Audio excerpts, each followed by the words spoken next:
Muy buenas tardes. Tengan todos ustedes, apreciados prestadores del servicio de laboratorio clínico de la red del departamento de Córdoba. En nombre del Laboratorio de Salud Pública y su coordinadora, la doctora Mayret Paula Gómez Negrete, le damos la más cordial bienvenida a esta última clase, séptima clase del curso Implementación de la Resolución 1619 del 2015. Sean todos bienvenidos.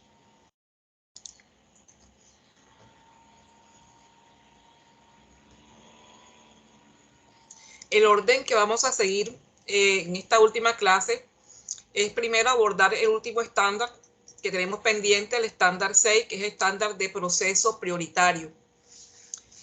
Y al finalizar, les vamos a dejar el enlace para que realicen el examen del estándar de bioseguridad y manejo de residuos y asimismo el examen final que incluye todo el contenido temático que hemos revisado en este curso.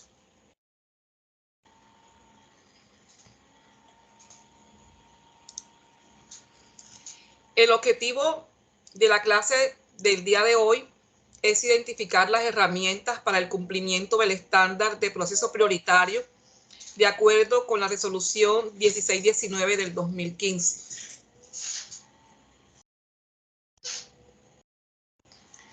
El estándar de proceso prioritario nos viene con 10 debes, de ellos 9 son clase A y 1 es clase C. Y comenzamos.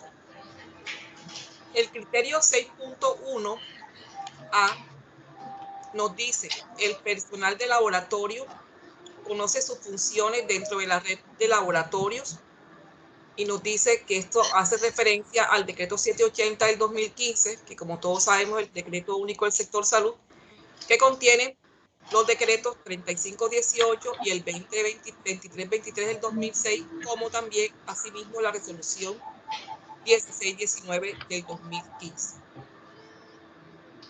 De acuerdo a la exigencia de este criterio para darle cumplimiento al mismo, desde la coordinación del laboratorio se debe asegurar que los profesionales del laboratorio conozcan sus responsabilidades dentro del sistema de vigilancia referente a la Red Nacional de Laboratorios. Esto es, como ya habíamos dicho, el decreto 780 del 2015, que compila entre normatividad relacionada con el tema que nos reúne, el decreto 3518 del 2006 y el 2323 del mismo año, así como también la resolución 1619 y la 1646 y su anexo técnico. Pues eso así entendido es muy sencillo, no tiene, digamos, vuelta de hoja o mayor análisis que hacer, es sencillamente cumplir con esas capacitaciones, con esa, digamos, con ese conocimiento al cual se le debe hacer adherencia, toda esta normatividad que es aplicable. Pero sí es importante que brevemente hagamos unas precisiones, porque sí es de suma importancia que sepamos cuál es nuestra misión dentro del sistema. Es decir, identifiquemos qué tipo de unidad somos dentro del sistema. Entonces, si usted es una unidad generadora de datos, sabe que tiene que detectar, confirmar esos eventos que están sujetos a vigilancia de salud pública, para lo cual tiene que realizar unas pruebas de laboratorio correspondientes, que debe realizar una notificación de la ocurrencia de estos eventos que están sujetos a vigilancia y que tiene que hacerlo, y que tiene que hacerlo dentro de unos términos de tiempos establecidos para garantizar la oportunidad de esa data que se va generando. Así las cosas, pudiéramos decir que hay 3 escenarios claves si somos una UPGD, como funciones, digamos, muy clarificadas que debemos tener. Y es la de primero detectar, segundo confirmar y tercero notificar esos eventos de interés en salud pública. Ahora bien, dentro de todo este proceso debemos tener muy en cuenta desde el momento en que se genera la información hasta dónde llega esa información.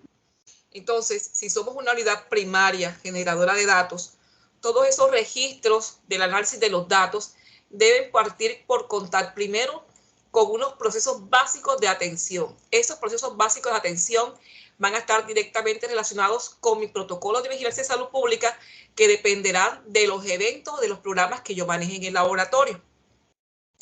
Luego tendré que implementar unas acciones ya específicas, unas acciones individuales que van direccionadas a detectar, a confirmar esos eventos de interés en salud pública. Y que para esa detección y para esa confirmación de esos eventos de interés en salud pública, yo debo, digamos, partir de unas claridades que debo garantizar en mi proceso.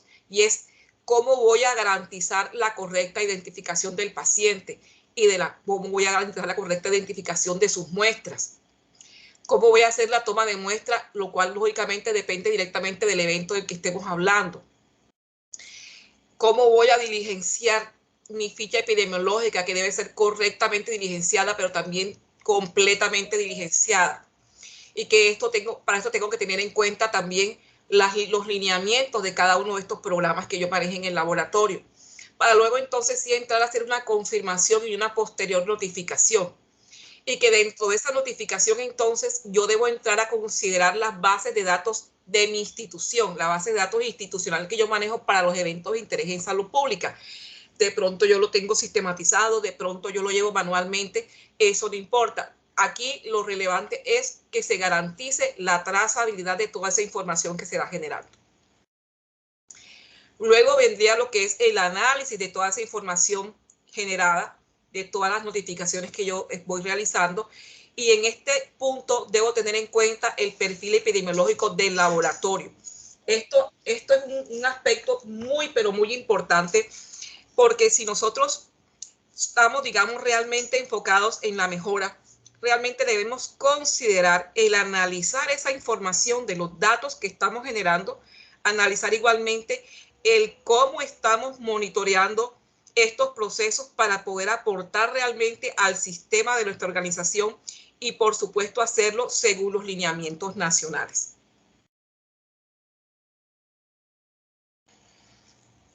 Con base en esta documentación y estructuración de procesos, debemos tener en cuenta que no se trata de tener básicamente o dejar esto, no, lo tengo en papel, o bueno, lo tengo en medio magnético. Lo que quiero decir es lo tengo reposando allí en el cuarto del olvido.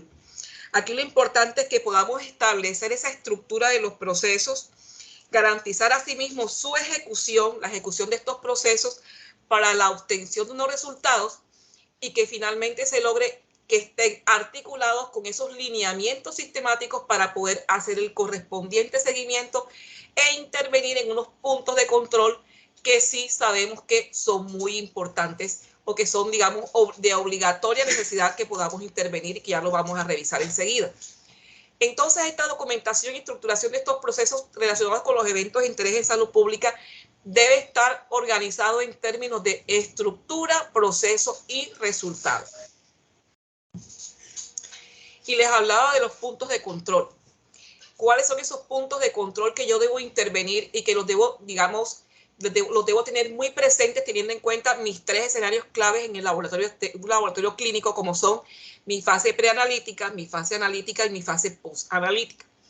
Puntos de control como, por ejemplo, cómo garantizo, cómo aseguro la identificación correcta del paciente o de la muestra, saber si estoy tomando la muestra correctamente de acuerdo a lo que me dice el lineamiento, saber si estoy diligenciando correctamente la ficha epidemiológica, cómo estoy haciendo esos controles de calidad que corresponden a cada uno de esos eventos de interés en salud pública.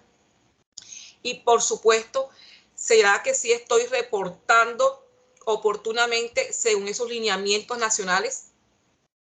Eso para que lo tengamos en cuenta, teniendo en cuenta nuestros tres escenarios: mi fase preanalítica, mi fase analítica y mi fase posanalítica.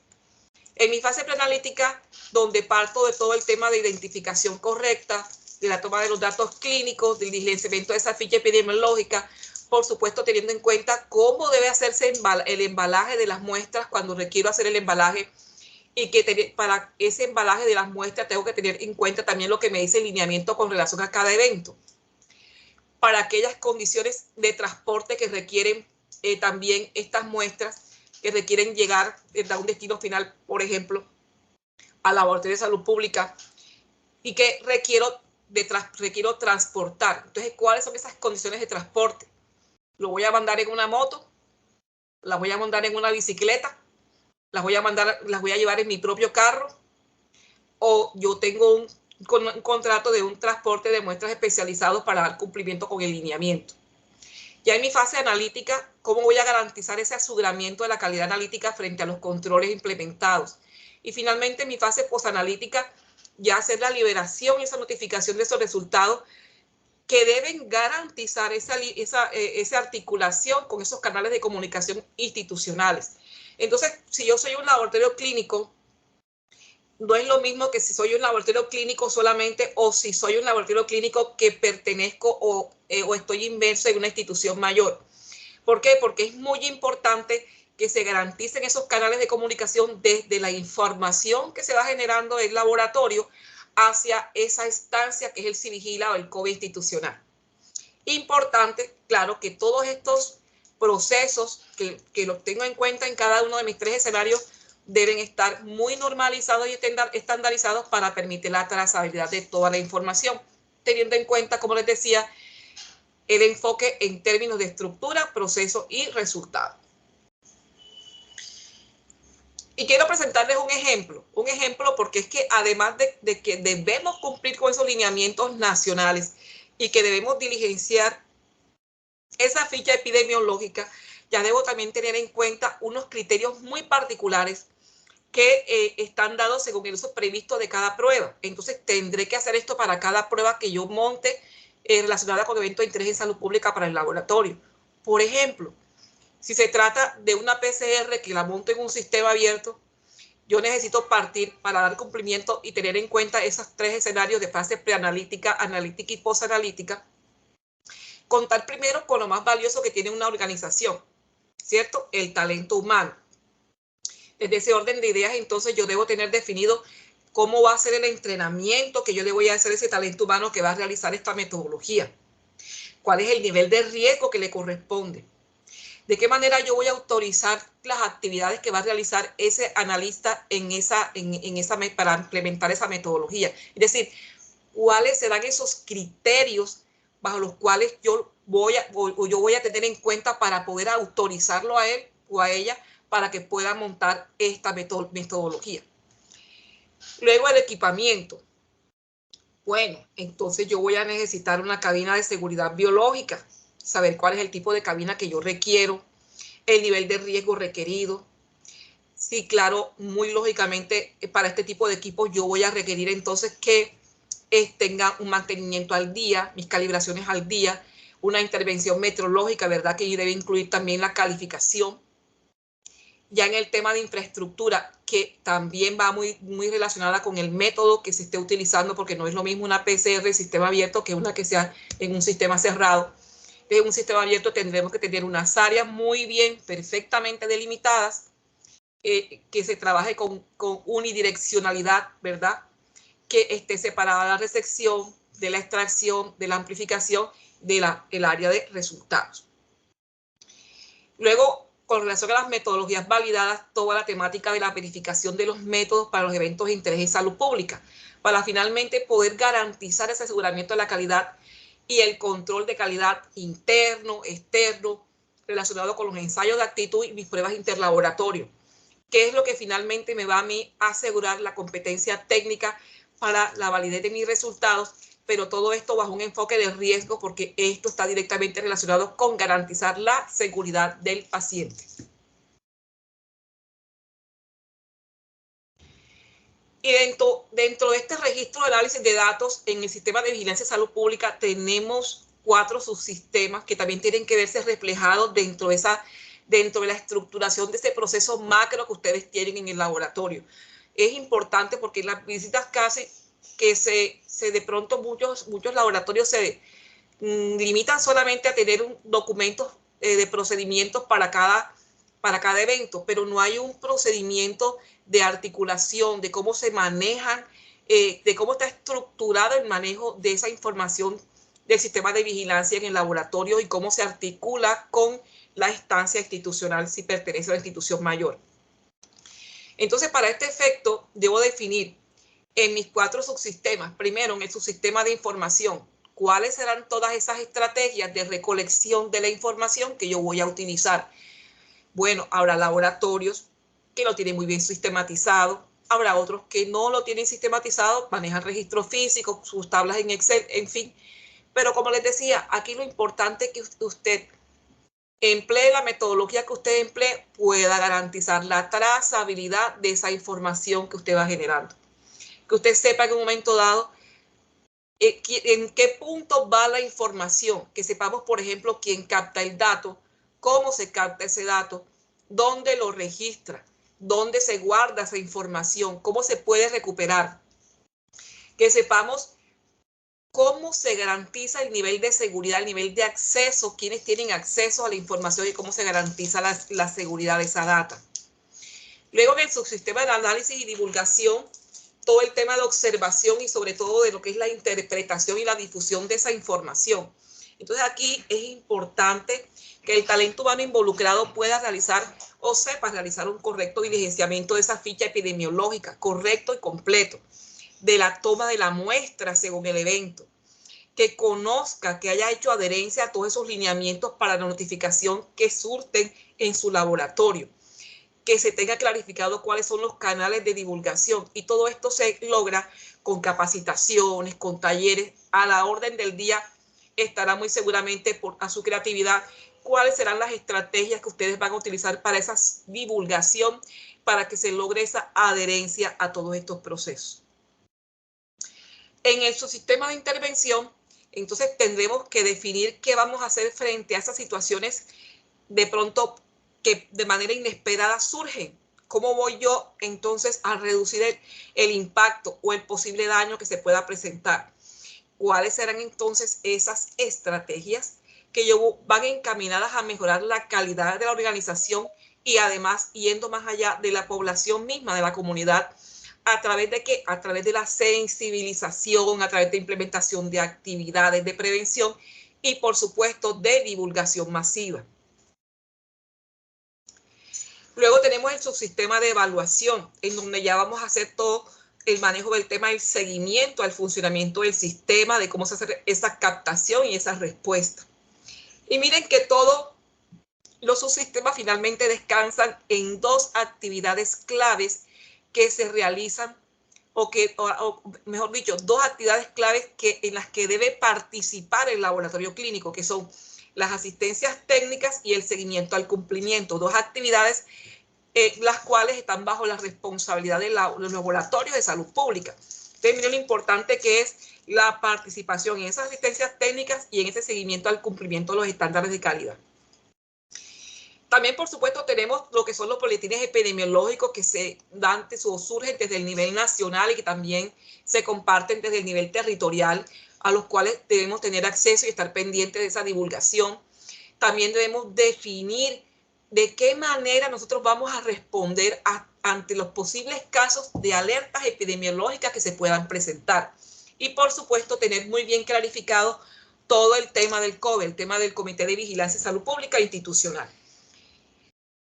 Bueno, también dentro del registro de análisis de datos, yo debo tener entonces definido para mi protocolo o para cada uno de estos protocolos que me apliquen a mí según las pruebas que yo realizo relacionadas con eventos de interés de salud pública, los cuales deben seguir esos lineamientos del Instituto Nacional de Salud. Debo definir una matriz de comunicación, es decir, quién va a ser el emisor, qué es lo que se va a comunicar, cómo se va a comunicar, cuál va a ser ese medio para hacer esa comunicación, cuáles serán entonces esos mecanismos de control para verificar la información transmitida, quién es o quiénes son los receptores y con qué frecuencia se va a hacer. Pudiera agregarle algunas otras columnas, todo con mira a poder garantizar la trazabilidad de la información. ¿Hay alguna pregunta en el chat, doctora María Fermina? No, señora, al momento no tenemos preguntas en el chat. Bueno. Seguimos con el criterio 6.2, también es de obligatorio cumplimiento, y nos dice, El laboratorio se encuentra dando cumplimiento a la resolución 561 del 2019, emitida por el Ministerio de Salud y Protección Social. Se trata aquí entonces que verifiquemos que estemos inscritos o que tengamos inscritos nuestras pruebas de eventos de interés en salud pública en el aplicativo RELAP. Primero, pues usted como laboratorio hace su inscripción, hace el enrolamiento y luego ya entonces sí, usted inscribe sus pruebas. Aquí lo importante es que tengamos claro, pues no vamos a hacer aquí una clase de RELAP, pero sí que recordemos que mediante la resolución 0561 se establecen esos procedimientos de inscripción y verificación de los laboratorios a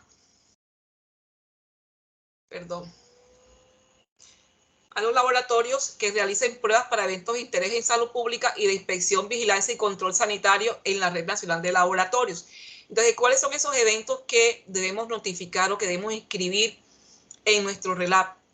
Entonces, aquellas pruebas o ensayos que están relacionados directamente con esos eventos de interés en salud pública, también los ensayos que están relacionados con inspección, vigilancia y control sanitario, aquellas pruebas de enfermedades huérfanas, aquellas pruebas o ensayos de paternidad, los registros de las cepas de control especial y, por supuesto, algunas pruebas o ensayos que están relacionados directamente con un interés especial para el sector salud. En esencia, lo que nos transmite la resolución 0561 es el mensaje con el que quiero que se quede. ¿Por qué se da todo esto? ¿Cuál es la esencia o el espíritu de la norma en este sentido? Que lo que se busca desde el nivel central, desde el nivel nacional, es que el país conozca cuál es esa capacidad de respuesta que tienen los laboratorios ante el sistema de vigilancia y salud pública y ante la inspección, vigilancia y control sanitario. Identificar esa capacidad instalada de respuesta que tienen nuestros laboratorios frente al sistema de vigilancia. ¿Qué registramos en RELAP? Entonces tenemos, bueno, hay unos datos básicos de representante legal, de ubicación, departamento, etcétera. Luego ya como tal de la prueba, cómo se llama, cuál es la metodología que se utiliza, cuál es la matriz utilizada, si la metodología es validada, si está validada, si la prueba o ensayo está acreditado, cuál es el nivel de biocontención en el cual se realiza la prueba o el ensayo. Si la prueba o ensayo se envía a un laboratorio fuera de Colombia, también debe informarse allí en esa plataforma. ¿Cuáles son los tiempos oportunos para la entrega? Y cuando un ensayo se encuentra autorizado también por el Instituto Nacional de Salud o el INVIMA, allí también debe aparecer, digamos, clarificado. Esto lo hacen, pues, a este ítem, a este criterio, solamente tiene acceso al Instituto Nacional de Salud y el INVIMA y los laboratorios de salud pública dentro de su rol verificador. El criterio 6.3a, también de obligatorio cumplimiento, nos dice: el laboratorio conoce y aplica los lineamientos nacionales vigentes de operación y respuesta frente a eventos de interés en salud pública. Que aquí entonces lo importante es que todo ese talento humano involucrado conozca, implemente, haya hecho adherencia a esos lineamientos nacionales de acuerdo a esos eventos de interés en salud pública que se abordan en su laboratorio. Esto es, contar con esos protocolos de vigilancia, con esas guías, esos formatos, digamos, anexos o asociados, y que desde coordinación del laboratorio se garantice que el talento humano que participa en esas capacitaciones logre hacer la retroalimentación al resto del talento humano que no participa, porque lógicamente no se puede movilizar todo a una capacitación. Pero sí es importante que ese talento humano conozca e implemente sus lineamientos nacionales. Miren, por ejemplo, recordemos que el Lineamiento Nacional de Vigilancia y Salud Pública para este año 2023 tiene como objetivo el definir esas líneas de acción obligatorias para la vigilancia basada en notificación de esos casos que están predefinidos, así como la detección, el análisis, la valoración y la modificación del riesgo de eventos de interés en salud pública para el año de la vigencia. Entonces es importante que dentro de ese orden de ideas, en la estructuración de sus documentos, de su instrumento, digamos, de su documento estructural de sistema de vigilancia de salud pública, usted defina cuáles son esas condiciones generales, cuáles son esos insumos requeridos, de qué manera usted le va a dar cumplimiento a esos subsistemas de vigilancia y salud pública, cómo va a implementar el sistema de información en su institución, cómo va a garantizar ese análisis y divulgación, cómo va a hacer la intervención y, por supuesto, finalmente, la evaluación. Aquí solamente lo que quería con esta diapositiva era enfatizar que, como todos no nos podemos, digamos, ir a una capacitación y dejar el laboratorio vacío, pues sabemos que va uno, si máximo dos. Hay un tema también de talento humano, ¿verdad? Que muchas veces las instituciones no es totalmente suficiente. Entonces, pues no podemos movilizarnos todos. Está bien que vaya uno o que vaya dos, pero lo importante es que esas personas que vayan y asistan a esas capacitaciones luego puedan garantizar la retroalimentación de lo que allí se vio, del curso, del taller, del evento en el que participó, porque aquí lo clave es que con esa retroalimentación todos hablemos el mismo idioma. ¿Qué quiere decir esto? Para hablar el mismo idioma quiere decir que además de hacer la retroalimentación, habrá que evaluar el contenido retroalimentado. Habrá que revisar entonces un tema de adherencia a toda esa información que fue, digamos, objeto de capacitación, porque finalmente lo que queremos es transformación de cultura. Lo que queremos finalmente es fomentar cultura en temas de todo lo relacionado con los eventos de interés en salud pública. Así las cosas, entonces, para garantizar todo de lo que hemos venido hablando a nivel institucional, debemos considerar en primera instancia la caracterización de esos eventos de interés en salud pública que yo manejo en el laboratorio, y lo debo hacer en términos de prevalencia y frecuencia. Debo entonces documentar mis procedimientos, debo definir cómo va a ser la toma de la muestra de cada uno de estos eventos que yo manejo, cómo lo voy a transportar, cómo la voy a custodiar, si requiere refrigeración, cómo voy a garantizar esa refrigeración, etcétera. Todo lo que tenga que ver con mantener o garantizar la integridad de ese ítem de ensayo. Y eso lo debo dejar muy bien documentado en mi protocolo de vigilancia de salud pública. Así las cosas, voy a garantizar entonces el entrenamiento y la capacitación del talento humano en estos procedimientos, como ya dijimos. Ya dijimos también que vamos a implementar unos puntos de control en cada uno de los escenarios que son claves en el laboratorio clínico, como son mis fases de fase preanalítica, analítica y posanalítica, porque lo que queremos, digamos, con estos puntos de control es garantizar la trazabilidad de la información y así evitar desviaciones en el sistema. Por supuesto, es importante también la supervisión del talento humano y una instancia clave institucional como lo es el COBE, en donde se va a realizar el análisis de toda esa información. Recordemos que es muy importante el análisis de la información porque finalmente con ella es que desde la alta dirección se van a poder tomar decisiones. ¿Hay preguntas en el chat, doctora? No, señora, al momento no tenemos preguntas. Déjeme tomar un poquito de agua.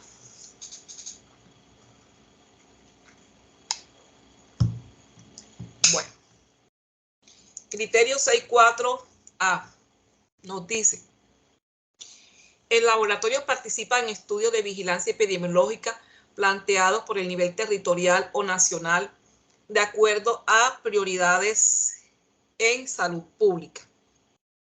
Se trata entonces que el laboratorio participe en esos estudios de formulación de protocolos de vigilancia, centinelas, que el laboratorio de referencia o el área de vigilancia a nivel territorial realice. Y en esta instancia, entonces, a nivel institucional, es clave el Comité de Vigilancia Epidemiológica. Ese Comité de Vigilancia Epidemiológica COBE tiene que estar integrado en el equipo que tenga, por lo menos que haya un bacteriólogo, sea el coordinador o sea la persona que hayan, digamos, definido como responsable de los eventos de interés de salud pública en el laboratorio, pero que sea una persona que esté presente durante todas las fases de prestación del servicio. No tiene necesariamente que ser epidemiólogo, pero sí que tenga conocimiento en epidemiología. Y entonces hay tres escenarios claves. Primero partimos de una identificación de esos estudios de vigilancia epidemiológica a nivel nacional y territorial, de que se tenga conocimiento, por ejemplo, a través de los boletines que se surten desde el nivel nacional, desde el nivel territorial, y que permitan desde la organización aportar a esa identificación. Luego la definición de los lineamientos y responsabilidades en esa participación. Saber y tener definido, por ejemplo, quiénes son o quiénes hacen la lectura, quién hace la revisión, quiénes son los que toman la muestra, si están capacitados, quién hace el reporte de los datos, quién hace el análisis de la data en el COBE, tener clarificado cuáles son esos lineamientos actualizados que se deben mantener actualizados para finalmente garantizar esa gestión documental y esos registros de participación muy bien estructurada y todos esos protocolos que tienen asociados sus subsiguientes formatos.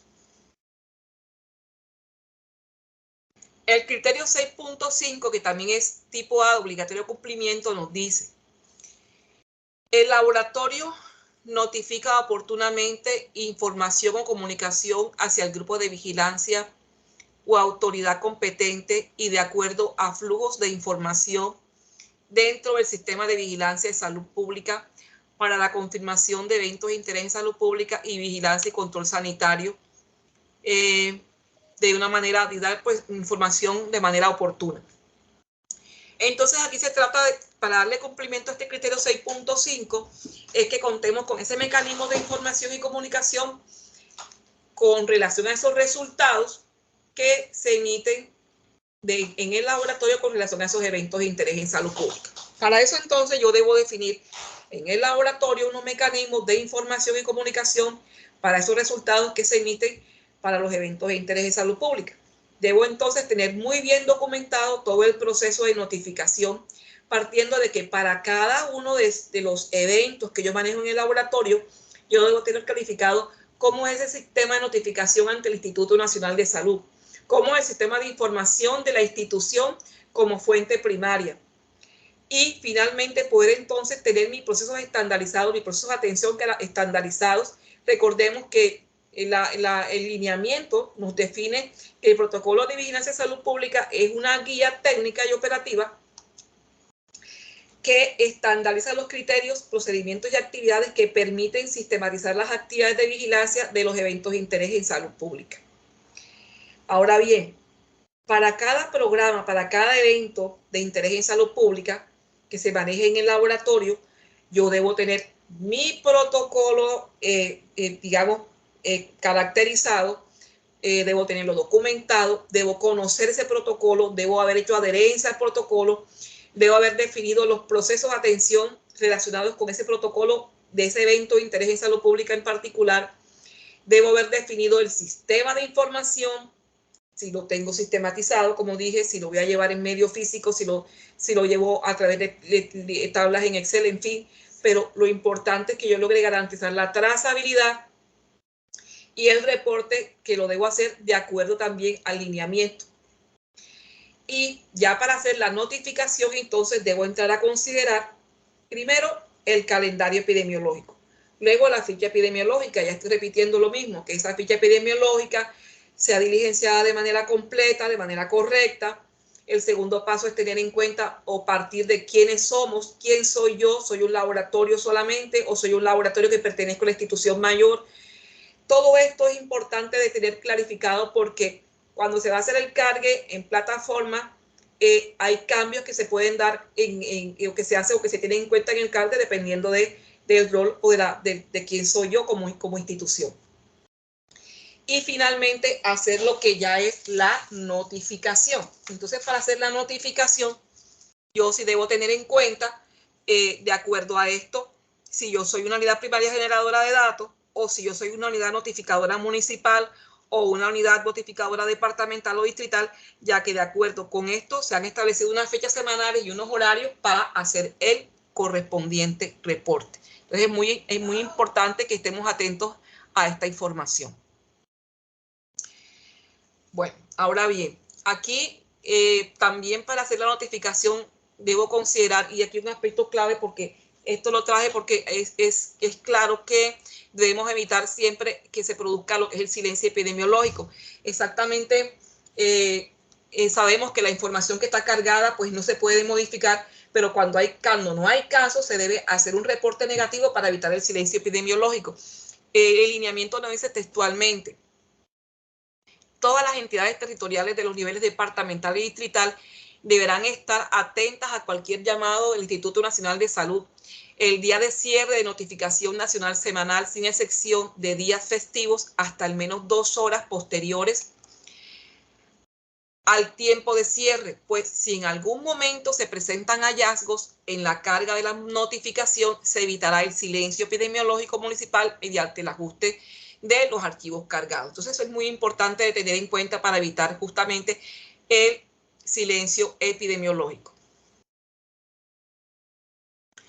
Igualmente debemos revisar el 100% de los casos que hayan sido notificados al sistema de vigilancia. Debemos documentar de la manera como nosotros realizamos la búsqueda activa a nivel institucional, porque este es uno de los pasos que se nos olvida muchas veces en el día a día, del trabajo del día a día, que tenemos que hacer búsqueda activa. Entonces es importante porque esto se convierte en un indicador de gestión. Esa búsqueda activa se convierte en un indicador de la gestión de este proceso. Recordemos que el lineamiento nos define búsqueda activa institucional como esa estrategia para la detección de casos que por cualquier razón nos fueron notificados o ingresados al sistema de vigilancia y que se convierte en un instrumento de control de calidad para la vigilancia de rutina. ¿Por qué? Porque se convierte en un indicador. Y precisamente hablando de indicadores, como todo lo que se mide y todo lo que es importante en la organización debemos medirlo para poder hacerle seguimiento. Entonces debemos tener mínimamente 3 indicadores importantes de gestión, que primero es la oportunidad de la notificación de los eventos de interés en salud pública. Es un indicador que debemos llevar en los laboratorios clínicos. Y hago énfasis en esto porque casi no lo vemos, casi en las visitas no nos damos cuenta, no nos presentan, nos muestran, y no, el cumplimiento no es solamente presentar los protocolos para cada evento, es que debemos tener ese documento macro, digamos, muy bien estructurado, donde finalmente se definan cuáles son esos indicadores con los cuales o a través de los cuales yo hago ese seguimiento a todo este proceso del sistema de vigilancia. Entonces, la oportunidad y la notificación del evento de interés en salud pública, la proporción de esos eventos de interés en salud pública que fueron identificados en esa búsqueda activa y, por supuesto, aunque no se presente, ojo, yo debo tener montado también un indicador de causas de silencio epidemiológico.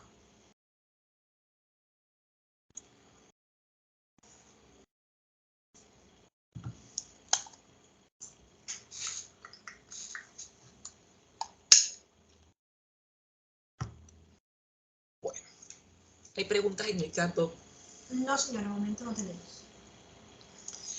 Bueno, el criterio 6.6 también es un criterio de obligatorio cumplimiento y nos dice: el laboratorio gestiona y participa en proyectos de investigación en temas relacionados con los eventos de interés en salud pública. Se trata entonces de que a través del laboratorio clínico se puedan garantizar la participación en esas propuestas de investigación que pueda tener en un momento dado, ya sea la interterritorial u otras instancias, como por ejemplo instituciones a nivel municipal, universidades, e incluso a nivel nacional e incluso también a nivel internacional.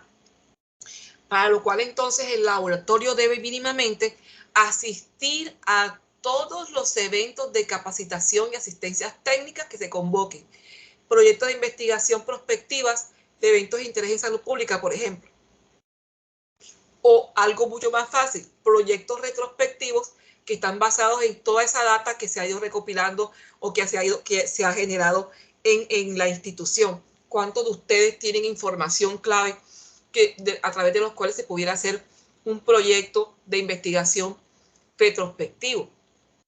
Igualmente, promover la identificación de proyectos. Entonces, aquí se trata de estimular al personal en la formulación de proyectos y asimismo también de formar y capacitar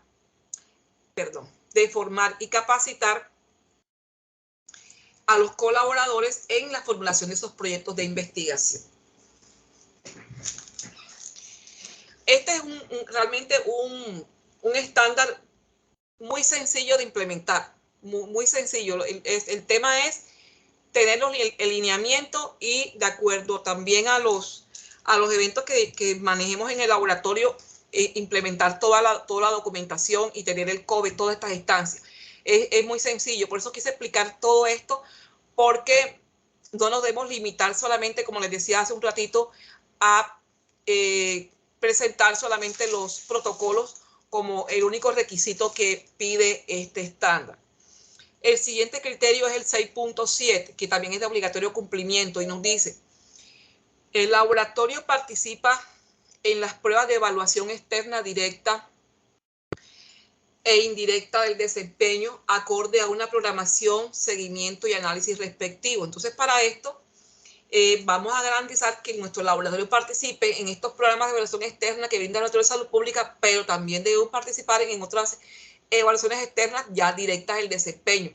Y esto es lo que nos va a garantizar la seguridad y la validez de los resultados y la competencia técnica del laboratorio.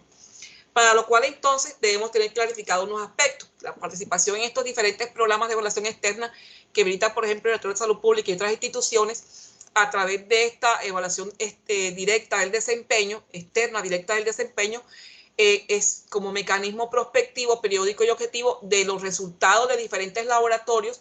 Aquí, a través de esta evaluación que se califica en porcentaje de concordancia, va a poder ser aprobado siempre y cuando se obtenga ese puntaje mínimo establecido para cada programa. Y luego la otra, que es la que sí hace la Laboratorio de Salud Pública, que es la evaluación externa indirecta del desempeño, que corresponde precisamente, como les decía, a esa evaluación retrospectiva del diagnóstico que lo hace de rutina a través de un número determinado de muestras que proviene de la red, de los diferentes laboratorios de la red y que acuden o los llevan allá a ser procesadas en el Laboratorio de Salud Pública. Todo esto con miras a garantizar competencia técnica. Y es que es muy importante la evaluación externa indirecta del desempeño, porque a través de ella se logra evaluar la calidad técnica de los ensayos procesados en los laboratorios de la red del departamento. Se logra verificar casos probables y también casos negativos. Y con todo esto que se logra también fortalecer el sistema de información de la Red Nacional de Laboratorios. Y no nos olvidemos lo importante que es considerar siempre mis tres escenarios: mi fase preanalítica, mi fase analítica y mi fase posanalítica. En la fase preanalítica hago énfasis en esto siempre, la identificación de las muestras del paciente, cómo vamos a tomar la muestra que depende del evento, cómo vamos a hacer el embalaje de esa muestra que también por supuesto depende del evento, el lineamiento que me da ese programa, cómo voy a hacer esa manipulación del ítem de ensayo, cómo lo voy a conservar, si requiere transporte, cómo voy a hacer ese transporte. Ya en mi fase analítica, tener claro que yo debo garantizar la capacitación, la idoneidad, la capacitación, que ese talento humano haya hecho adherencia a todo este proceso, garantizar que cuente con los materiales de referencia, con los reactivos, con los equipos necesarios para poder hacer la metodología. ¿Por qué? Esto me va finalmente a poder asegurar, a garantizar todo el tema de aseguramiento de la calidad analítica frente a los controles implementados, y finalmente en mi fase posanalítica, en donde yo garantizo mi resultado válido.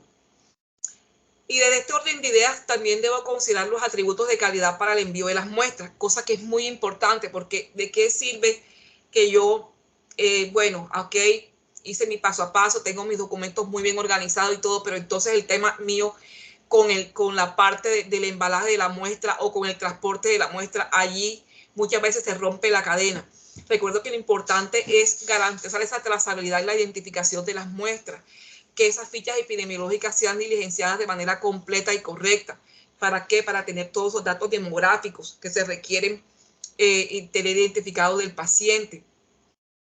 El cumplimiento estricto de esas condiciones de embalaje y transporte, porque es lo que me garantiza que esa muestra que fue bien embalada llegue desde su punto de origen hacia su punto final en ese transporte, porque es lo que me va a garantizar esa, digamos, esa integridad del ítem de ensayo. Que cuente, por ejemplo, con toda esa información completa, con información veraz del sistema analítico empleado, de mis equipos, de mis reactivos que estén vigentes, el resultado de mis controles, de mis fechas exactas, que no haya ambigüedad en la información que estoy manejando, en las fechas de vencimiento de todo, pues, de todo lo que yo estoy manejando en el laboratorio, y de, por supuesto, que cuente con todo el tema de metrología de mi equipamiento. Recordemos la rigurosidad en la complejidad y la validez de la información consignada, que es muy importante en la ficha epidemiológica. Luego tenemos dos criterios que los quise unir de esta manera porque están de una u otra manera muy relacionados, que son el criterio 6.8 y el criterio 6.10. Ambos son de obligatorio cumplimiento. El 6.8a nos dice que el laboratorio participa en las capacitaciones y o talleres en temas de interés en salud pública que programa el Laboratorio de Salud Pública. Y el 6.10 es muy parecido, pero hace referencia a esa, la participación en asistencias técnicas y asesorías que dicta precisamente también el Laboratorio de Salud Pública, la Secretaría de Desarrollo de la Salud, en este caso también. Entonces aquí se trata de que podemos, aquí tenemos una modelo muy especial en esta diapositiva, podemos garantizar desde el laboratorio esa participación en esas constancias y digamos en esas asistencias técnicas, en esas capacitaciones o asesorías que brinda el Laboratorio de Salud Pública, y que cuando nosotros vamos a visitarlos a ustedes le pedimos evidencia.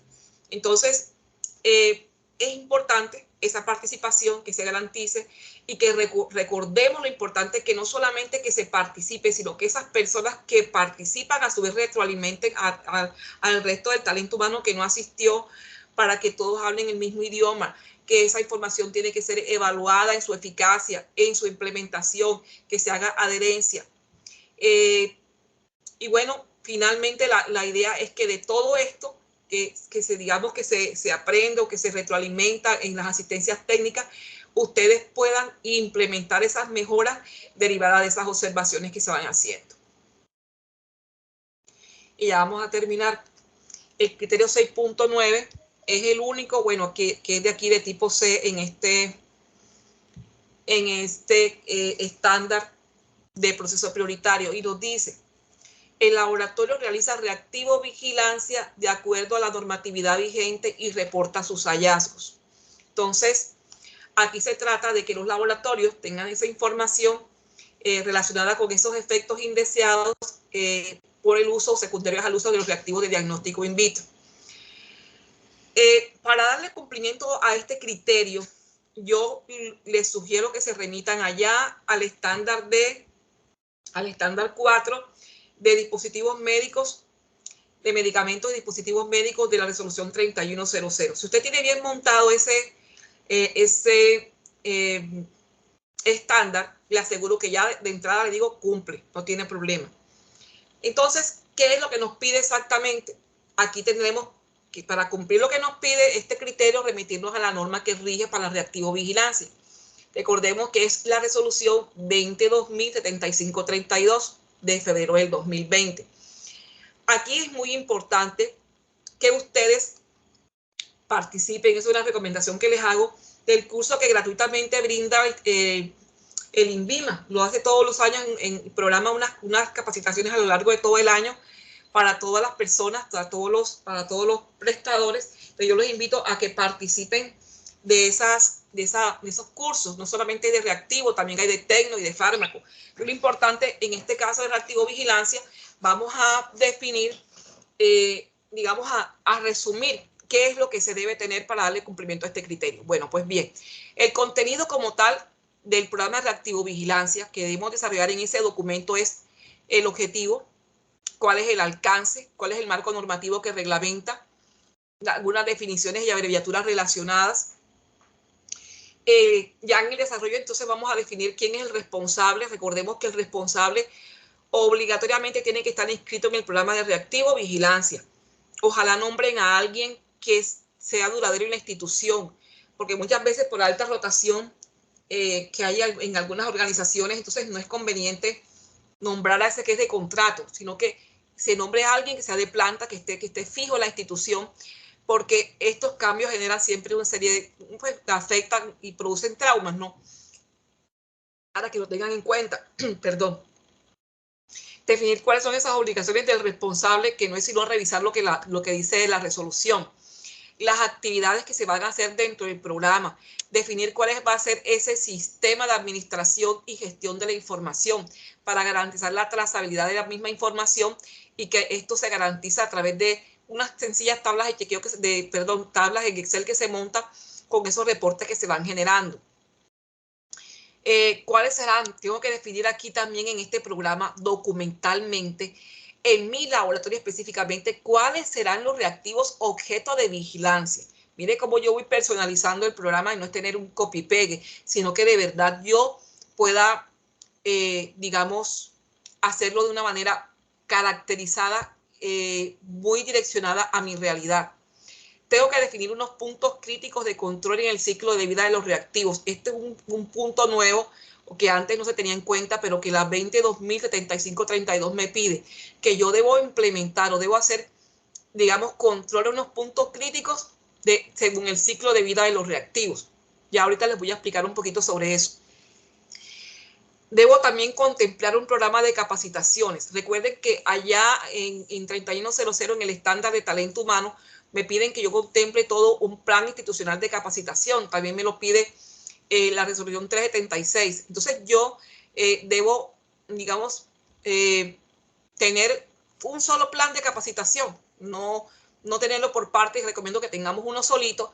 Entonces, incluyamos toda esta temática de reactivo vigilancia dentro de ese plan macro de capacitaciones que tenemos a nivel institucional. Recordemos lo importante que también nos pide dentro de este programa de capacitaciones, de qué manera nosotros vamos a fomentar la cultura de reactivo vigilancia, es decir, de qué manera, cuáles serán esas estrategias que vamos a utilizar para fomentar el uso seguro de los reactivos de diagnóstico in vitro. En el séptimo punto, las estrategias de vigilancia. Recordemos que a nosotros como prestadores nos corresponde la vigilancia post-comercialización. Entonces, ¿de qué manera vamos a hacer qué estrategias vamos a implementar para esa vigilancia post-comercialización? ¿Cuál va a ser esa identificación que tenemos que hacer, ese análisis, esa gestión y comunicación de los riesgos? Porque así me lo pide la resolución, que yo debo hacer identificación primero, análisis segundo, gestión y comunicación de riesgos que están relacionados con el uso de reactivos de diagnóstico in vitro. Aquí, ¿qué me están pidiendo con esto? Me están pidiendo implemente una metodología proactiva para poder hacer este paso, este proceso. Y no es otra cosa que hacer un ANFE, porque es una metodología muy sencilla, que ha resultado ser muy práctica y que es recomendada por el Ministerio de Salud y Protección Social, pero usted bien pudiera implementar otra metodología que usted considere. Yo les recomiendo trabaje con el ANFE. Luego el 8 nos dice, en el octavo punto, deberíamos entonces definir ya lo que es la gestión de esos incidentes y eventos adversos relacionados con el uso de reactivos de diagnóstico in vitro, en donde yo debo hacer la descripción del proceso, qué es lo que yo voy a hacer, dónde, cómo voy a hacer ese reporte, cuál es el formato que voy a utilizar. Todo esto debo dejarlo definido en esa parte de gestión de incidentes y eventos adversos. También la periodicidad, también el tema de las verificaciones de las alertas sanitarias que yo debo hacer, que son las que emite el INVIMA, que yo debo cada 2 meses ingresar y revisar, tener evidencia de esos pantallazos, de esas alertas que yo reviso en la página. También otro punto importante, el 9, es el enfoque y la articulación con el programa de seguridad del paciente. Esto es muy importante porque, como toda la organización, debe estar articulado. Y en este caso, el programa reactivo vigilancia hace parte de todo el tema de la seguridad del paciente. Entonces, debemos tener articulado el programa reactivo vigilancia con el programa macro de seguridad del paciente. En el punto 10, debo también considerar de qué manera voy a implementar las mejoras que surtan, ¿verdad?, de todo este proceso que yo he implementado. Y, por supuesto, en el punto 11, la gestión preventiva que yo voy a hacer. Y esto es algo que me extrae 3100 cuando me habla de seguimiento al uso. Así me lo dice 3100, que yo debo hacer seguimiento al uso. Seguimiento al uso de reactivo de diagnóstico in vitro, seguimiento al uso de medicamentos, seguimiento al uso de dispositivos médicos y equipos biomédicos. Entonces, todo ese tema de seguimiento al uso es algo nuevo que me trae la norma, y aquí tengo que cumplir. En este criterio pequeñito que me pide a mí 6.9, tipo C, me está pidiendo todo eso. Es muy macro todo lo que me pide. Cumpla reactivo vigilancia. Para cumplir reactivo vigilancia tengo que tener todo esto que la norma me pide. Entonces, el seguimiento al uso es otro punto clave que yo debo considerar. Y, por supuesto, mi bibliografía para respetar los derechos de autor de donde yo voy tomando la información y voy consignando y voy adaptando para mi organización. Solamente aquí quiero hacer énfasis cuando hablo de puntos críticos de control, que debo tener identificados esos puntos críticos de control en el ciclo de vida de los reactivos, que los puntos críticos de control comienzan desde el momento en que yo hago la selección de mis reactivos, pasando por la adquisición, la compra, la recepción, cómo lo voy a almacenar, cómo voy a garantizar la fecha de vencimiento, cómo garantizo las óptimas condiciones de uso, el desempeño, cómo hago seguimiento al desempeño, el control de calidad, los resultados, la segregación de los residuos hasta la disposición final. Aquí es donde yo les digo, para poder ustedes definir esta intervención de esos puntos críticos, ustedes necesitan una metodología proactiva que le diga a usted cuáles son los riesgos que se presentan en cada uno o frente a cada uno de estos puntos críticos, cuáles serán las consecuencias si ese riesgo se logra materializar, cuál es la causa raíz de que ese riesgo pueda materializarse, a qué se puede deber, cuáles serán esas barreras de contención que usted va a implementar para mitigar la ocurrencia. Debe hallar el número de prioridad del riesgo multiplicando severidad por frecuencia, por impacto, ¿verdad? Y finalmente, esa calificación que usted la hace 2 veces al año, una vez al comienzo y luego al final, después que usted ha implementado todas las mejoras, para ver cómo se disminuyó ese número de prioridad del riesgo. Eso es lo que es la metodología ANFE de la que les estoy hablando. Podemos concluir entonces que para hacer la identificación, análisis, gestión y comunicación de los riesgos relacionados con el uso de reactivos en las pruebas de eventos de interés a salud pública, yo debo implementar la metodología de análisis del modo de fallo y sus efectos para poder hacer vigilancia proactiva en el laboratorio.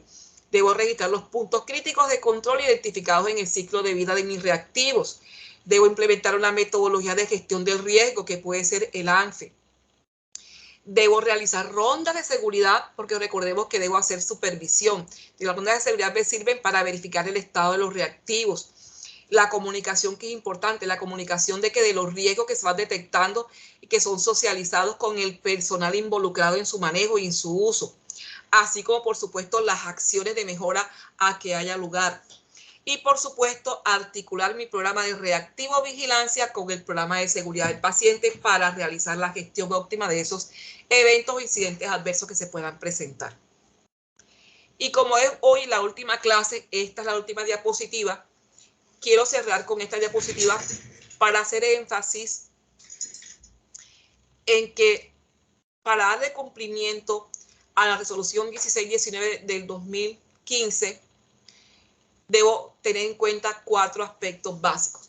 Primero, que en todo el trabajo grueso que estemos haciendo de la implementación de esta resolución, apliquemos siempre el enfoque del ciclo de mejora continua PHBA. Que tengamos siempre en cuenta el mantener todos los procesos actualizados. Tener en cuenta que esto no es un trabajo de uno ni de dos, sino que es un trabajo en equipo. Y que todo este trabajo se puede lograr, trabajando en equipo, y que finalmente es lo que nos va a permitir el fortalecimiento hacia la mejora continua organizacional. Bueno, esto era todo lo que queríamos desde el Laboratorio de Salud Pública compartirles a ustedes a través de este curso. Estoy atenta a preguntas a través del chat. Si hay alguna pregunta, doctora María Fermina. Al momento no tenemos preguntas.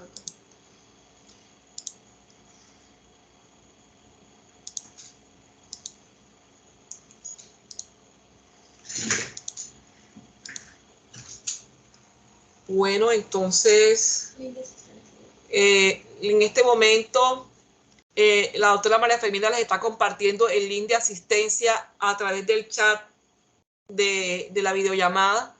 Agradezco por favor que firmen la asistencia por una parte, y les va a compartir enseguida los 2 enlaces, uno de evaluación del estándar de bioseguridad y manejo de residuos, y el otro es la evaluación final del curso. El curso se aprueba con la participación en las evaluaciones y con la evaluación, también pasando a la evaluación del examen final. Entonces, quien haya presentado el pretest, hecho todas las evaluaciones y la evaluación final y saque pues las notas, pues lógicamente que el pretest solamente es para revisar cómo estaban antes y luego ver el resultado al final, pero que la obligación sí es hacer el pretest, hacer todas las evaluaciones y luego la que vamos a hacer ahorita, la evaluación final, para poder darle a cada participante la correspondiente certificación. Los datos los tomamos allí de la asistencia que ustedes firman, donde ustedes pues colocan todos los datos personales. Entonces, allí tienen en el chat ya en este momento el enlace de asistencia. ¿Sí? ¿Ya les compartiste el enlace de asistencia? Sí, señor. Los 3. Pero yo no lo veo. No lo veo todavía aquí. Aquí está. Ok. El enlace de asistencia lo tienen allí y las dos evaluaciones, la del estándar de bioseguridad y manejo de residuos y de la evaluación final. Solamente decirles de parte del Laboratorio de Salud Pública, si no hay una pregunta, aporte que agregar, decirles muchas gracias, de verdad que estamos muy agradecidos por la convocatoria, por la respuesta positiva que tuvo esta convocatoria a nivel de toda la red de los prestadores de servicios de laboratorio clínico, que desde la coordinación del Laboratorio de Salud Pública, la doctora Mayre Paola Gómez Negrete, pues tuvo esta iniciativa, pues sola y exclusivamente con el objeto de buscar fortalecer nuestros laboratorios, nuestra red de laboratorios, precisamente para garantizar esa capacidad instalada óptima.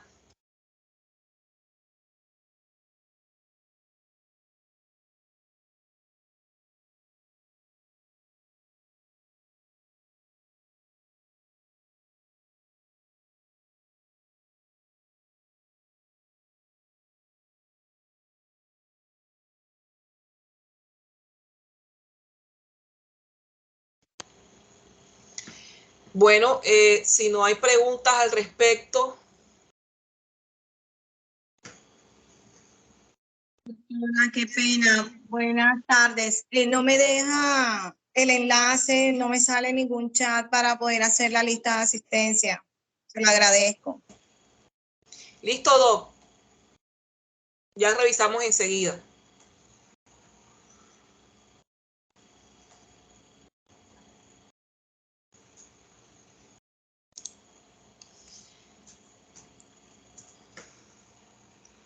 Los invitamos entonces, por favor, a firmar la asistencia y los invitamos muy cordialmente a realizar las dos evaluaciones, la evaluación del estándar de bioseguridad y manejo de residuos y la evaluación final. Recuerden que dentro de las condiciones que se dispusieron desde la coordinación del Laboratorio de Salud Pública era primero hacer el pretest, luego hacer todas las evaluaciones y luego la evaluación final para poder acreditar la certificación. No era obligatoria la asistencia de pronto de manera telepresencial porque por algunos temas de pronto algunos se cruzaban, pero podían ver la capacitación, la clase grabada a través del enlace de YouTube. En YouTube están todas las presentaciones colgadas, entonces pueden verlo allí también a través del canal de YouTube. Solamente me queda pues agradecerles a nombre del Laboratorio de Salud Pública, a nombre de su coordinadora, la doctora Mayre Paola Gómez Negrete, la positiva respuesta que tuvo esta convocatoria a este curso, el cual tuvo como intención fortalecer su red de prestadores del servicio de laboratorio clínico. De verdad que estamos muy agradecidos por su participación.